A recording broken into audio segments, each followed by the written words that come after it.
Hai, hello, salam sejahtera Malaysia. Selamat datang ke channel Fels Lifestyle. Terima kasih kerana terus setia dan terus bersama di dalam channel ini.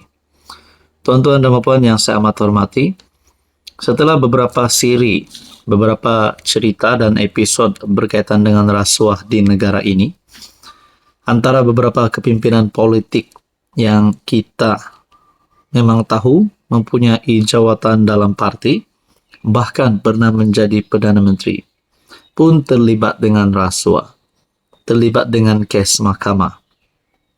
Akhirnya sekali lagi, setelah bersatu, Presiden Bersatu Muhyiddin Yassin yang terlibat dengan ataupun terpalit dengan kes rasuah. Nah, terkini satu keputusan pada 15 April. Ini terbaru, di mana timbalan Ketua Penerangan Bersatu ditahan atas dakwaan rasuah. Nah, saudara-saudara, saya sebagai rakyat Malaysia, siapapun juga yang terlibat dengan rasuah, melakukan rasuah, tidak kiralah Datuk kah, YB kah, siapa sajalah yang memegang jawatan presiden kah, ketua menteri kah, menteri besar kah, patut ditangkap, patut dikenakan tindakan undang-undang. Dalam kenyataan ini, SPRM menahan timbalan Ketua Penerangan Bersatu Muhammad Ali Muhammad berhubung dakwaan rasuah. Menurut peguamnya Rafiq Rashid Ali, yang merupakan bekas adun, ditahan pada pukul 6.30 petang ketika SPRM menyerbu rumahnya di Tangga Batu di Melaka. Maknanya ada satu lagi serbuan berlaku.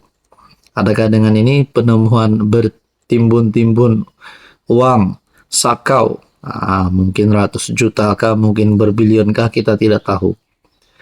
SPRM turut mengambil keterangan daripada isteri dan anak-anaknya di pejabatnya di Melaka, dan mereka dibebaskan kira-kira pada pukul 9 malam semalam. Setakat ini kami hanya dimaklumkan yang dia ditahan di bawah Seksyen 16 Akta SPRM berhubung dakwaan rasuah. Kami belum mendapat maklumat penuh berhubung dakwaan. Kami menjangkakan pegawai penyiasat akan memaklumkannya nanti. Dia berkata Ali dibawa ke mahkamah untuk permohonan reman. Malaysia kini telah menghubungi SPRM untuk mendapatkan kenyataan rasmi berhubung perkara ini. Nah, kalau dah keluar berita di mana timbalan Ketua Penerangan Bersatu ditahan atas dakwaan rasuah, antara yang details ataupun maklumat yang dinantikan adalah kenapa beliau ditahan, atas rasuah apa, dan berapa banyak duit ataupun berapa banyak dana yang melibatkan isu dan kes rasuah ini. Apa komen Anda? Halo semua, salam sejahtera Malaysia. Selamat datang ke channel Fels Lifestyle. Terima kasih kerana terus setia dan terus bersama di dalam channel ini. Untuk tuan-tuan yang saya amat hormati semua, berita duka cita menimpa seluruh rakyat Malaysia dengan pemergian Pak La, menjadi salah satu berita yang amat menyedihkan, terutamanya kepada mereka yang rapat dengan Allahyarham. Akhirnya beberapa pemimpin di negara telah mengeluarkan ucapan salam takziah terhadap keluarga Allahyarham Pak La. Kepimpinan daripada pembangkang PAS Anwar Ibrahim pun ada membuat ucapan, daripada Ismail Sabri, Najib Razak, dan ramai lagi.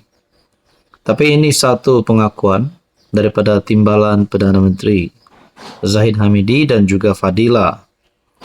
Pemergian Pak La kehilangan besar negara.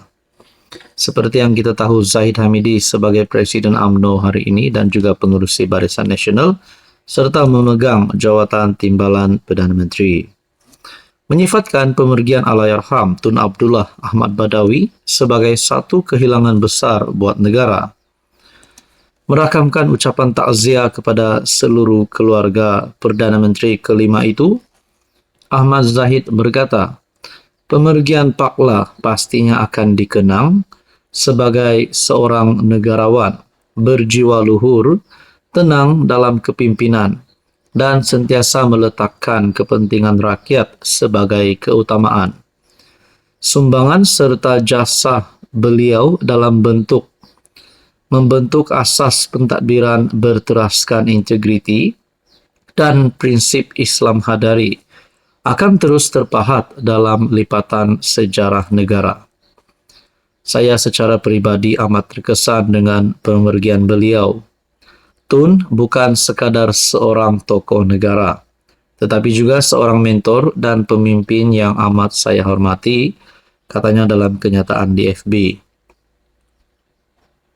Sementara itu, Timbalan Perdana Menteri Datuk Seri Fadillah Yusof menerusi laman Facebook turut menzahirkan ucapan takziah kepada keluarga Allahyarham dan senada menyifatkan pemergian Allahyarham satu kehilangan besar kepada rakyat dan negara. Jasa dan kepimpinan beliau yang berlandaskan Islam hadari serta memberi penekanan kepada pembangunan modal insan sepanjang menerajui kepimpinan negara antara 31 Oktober 2023 sehingga 3 April 2009 tetap dikenang selama-lamanya. Ini satu berita yang amat mendukacitakan dan satu pemergian yang pasti mengejutkan ramai. Hai, hello, salam sejahtera Malaysia. Selamat datang ke channel Fels Lifestyle. Terima kasih kerana terus setia dan terus bersama di dalam channel ini. Rakyat Malaysia khususnya di negeri Sabah, negeri di bawah Bayu. Antara yang dinantikan pada tahun ini sudah pasti adalah pilihan raya negeri Sabah. Antara yang menjadi cerita bagi seluruh rakyat Sabah. Ada yang kata Ketua Menteri Sabah Haji Jinur akan menang bersama dengan JRS dan akan kekal sebagai Ketua Menteri Sabah. Manakala ada yang kata Bung Mokhtar pun boleh jadi Ketua Menteri Sabah. Ada yang komen Datuk Seri Syafiq Apdal pun boleh jadi Ketua Menteri Sabah. Jeffrey Kitingan, beberapa nama disebut. Tapi ini adalah beberapa nama yang top list di dalam channel ini melalui ruangan komen, melalui pandangan dan komen yang saya terima daripada netizen dan juga subscriber ataupun viewers di dalam channel ini. Nah, saudara-saudara, bagi mendepani pilihan raya negeri Sabah pada tahun ini, PRN ke-17. Akhirnya, antara calon-calon yang disebut, yang saya sebut sebentar tadi, Bung Mokhtar, dengan kenyataan terbaru. Saya lihat daripada FB page Sabah Info, Bung Mokhtar umum UMNO Pakatan Harapan bergabung hadapi PRN Sabah. Saudara-saudara, untuk pengetahuan Anda, bagi pihak persekutuan, bagi peringkat persekutuan, Pakatan Harapan, UMNO adalah kerajaan. Manakala bagi kerajaan negeri pula, Pakatan Harapan dan UMNO pun akan bergabung di dalam PRN. Nah, sudah diputuskan, sudah diumumkan oleh Ketua Perhubungan UMNO Sabah sendiri, Bung Mokhtar. Jadi persoalan yang timbul di dalam fikiran saya adalah, bagi persekutuan, JRS menyokong Anwar Ibrahim sebagai Perdana Menteri dan juga bersama-sama di dalam kerajaan PHBN. Manakala di kerajaan negeri pula, manakala di kerajaan negeri, JRS dan UMNO adalah parti yang berlawan. Nah, inilah menjadi pertanyaan saya. Bagaimana PH Sabah dan UMNO Sabah akan bergabung, sedangkan JRS pula akan berlawan dengan mereka. Sedangkan di dalam pihak persekutuan, JRS dan PH adalah dalam satu bersama-sama di dalam kerajaan perpaduan. Nah, mungkinkah ini boleh menjadi salah satu sebab untuk JRS tidak menyokong Anwar Ibrahim sebagai Perdana Menteri?